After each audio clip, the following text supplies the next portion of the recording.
ये कहानी तब की है जब हम इंग्लैंड में रहते थे। दिसंबर का महीना चल रहा था, हर जगह बर्फ थी। मैं अपने बेड पर बैठकर एक मूवी देख रहा था, साथ साथ मोबाइल पर अपने दोस्तों से बात भी कर रहा था। मैं मूवी और अपने दोस्तों से बात करने में इतना मगन था कि अचानक एक जोरदार आवाज आई और मुझे ऐसे लगा जैसे मेरा दिल डूब गया हो। वो आवाज मेरे बेडरूम की विंडो से बर्फ की बॉल टकराने की वजह से थी। मैंने जल्दी से उठकर रूम की विंडो से पर्दे हटाकर देखा, लेकिन बाहर कोई भी नहीं था। अभी मैं बाहर देख ही रहा था, फिर से एक स्नोबॉल खिड़की से टकराई। मैं डरकर पीछे हो गया। मैंने फिर से विंडो से झांक कर देखा, लेकिन इस बार भी मुझे वहां पर कोई नजर नहीं आया। तो मैंने विंडो खोल दी ताकि जो भी कोई ये शरारत कर रहा है इसे वार्न कर सकूं, लेकिन जैसे ही खिड़की के बाहर देखा मुझे किसी के हंसने की आवाज सुनाई दी। मैंने डर कर खिड़की बंद कर दी और वापस बेड पर आकर दोस्तों को कहने लगा कि मुझे पता है तुम लोगों में से ही कोई मेरे साथ शरारत कर रहा है, लेकिन इनमें से किसी का रिप्लाई नहीं आया। तो मुझे यकीन हो गया कि इनमें से ही कोई मेरे साथ ये मजाक कर रहा है।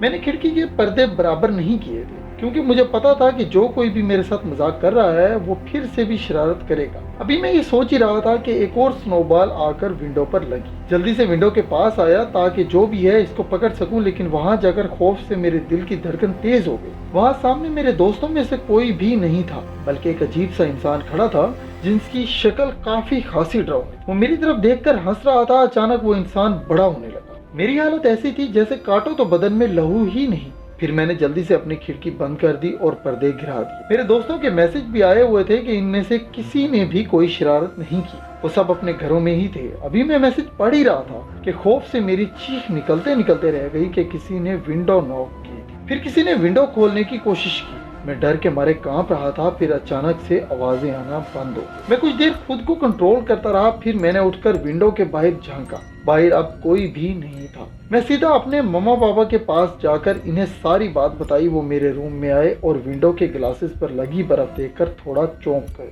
लेकिन उन्होंने पुलिस को बुलाना जरूरी नहीं समझा, क्योंकि इन्हें लगा कि जरूर कोई शरारत कर रहा था, इसलिए पुलिस को बुलाने का भी कोई फायदा नहीं। फिर वो मुझे तसल्ली देकर अपने बेडरूम में चले गए। मैं भी इस बात को इग्नोर करके लाइट्स ऑफ करके टीवी देखने लगा। अचानक मेरे रूम का दरवाजा खुला। मुझे लगा मेरा छोटा भाई है। मैंने इससे कहा कि देव जाओ यहाँ से। फिर दरवाजा बंद हो गया। मैंने सोचा मेरा भाई मेरी बात मानकर वापस चला गया। मुझे थोड़ी हैरत हुई क्योंकि वो इतनी जल्दी मेरी बात नहीं मानता था। फिर मैंने इस बात को जहन से झटका और टीवी देखता रहा। कुछ देर बाद फिर से दरवाजा खुलने की आवाज आई तो मैं ये कहते हुए मुड़ा, देव तुम्हें सुकून नहीं है? लेकिन जैसे ही मैं मुड़ा, खौफ से मेरे रोंगटे खड़े हो गए। वो बड़ा भाई नहीं बल्कि वही डरावना इंसान था जो मैंने खिड़की से बाहर खड़ा हुआ देखा था।